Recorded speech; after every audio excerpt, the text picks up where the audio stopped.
was a chilly morning on December 14th, 2012, as parents dropped their children off at the Sandy Hook Elementary School. Moms and dads blew kisses to their little ones as they raced to their classrooms, unaware of the dangers that awaited them there. Around 9:30 a.m., as the morning announcements were played over the intercom, the first shots were heard. 20-year-old Adam Lanza had entered the school on a mission, armed with 3 guns. In less than an hour, he had stolen not only the lives of 20 innocent children, 6 staff members, but he had stolen every American parent's sense of security. As I registered my son for school this week, I am filled with a deep sense of dread. Will my son be safe? Who will protect him? What can we as parents do to keep our kids safe in schools? I believe it will take a combination of stricter gun control legislation and armed teacher programs to reduce the violence in schools. My generation first became aware of the dangers at school with the 1999 massacre at Columbine High School. Here, students Eric Harris and Dylan Klebold opened fire on their classmates, killing 12 students, 1 teacher, and wounding 20 more. Since then, we have seen similar tragedies occur at Virginia Tech in 2007, Sandy Hook in 2012, and most recently the mass stabbings in Murraysville, Pennsylvania. A recent study produced by Moms Demand Action and Mayors Against Illegal Guns claims that in the 14 months since the mass shootings in Newtown, Connecticut, there have been at least 44 more school shootings. These include fatal and non-fatal assaults, suicides, and unintentional shootings. That's an average of more than 3 school shootings a month. The damages caused by these acts of violence go far beyond the physical. It has been 15 years since the massacre at Columbine High School, but Principal Frank DeAngelis continues to deal with the tragedy on a daily basis. Following the shootings, Columbine staff and Principal DeAngelis changed the fire alarm sound and no longer serves Chinese food in the cafeteria.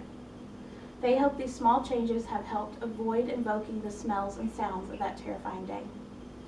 While the Columbine community continues to heal, the damage caused that day can never be undone. Let's take a look at some of the leading ideas to combat school violence. Following the shootings at Sandy Hook, President Obama said in a press conference, "We won't be able to stop every violent act, but if there's even one thing we can do to prevent any of these events, we have a deep obligation, all of us, to try." Since then, he has launched the Now is the Time legislative plan.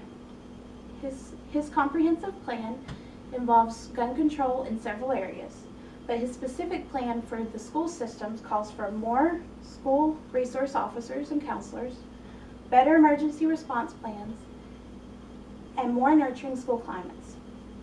It is our responsibility to protect our children. And while the President's policies are expensive and controversial, we must act now and support these policies to keep our children safe and prevent further tragedies like Sandy Hook and Columbine.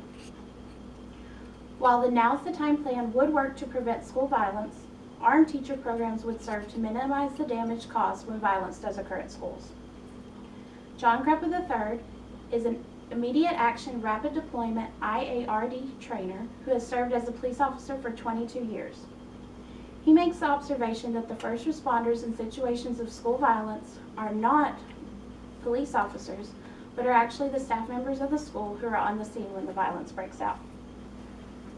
In the shootings at Sandy Hook, Virginia Tech, and Columbine, staff members who attempted to disarm the shooter were all shot and killed themselves.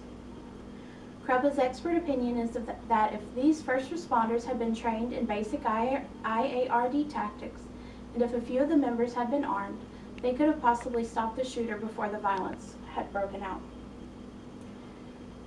Armed teacher programs like this have been enacted in some states.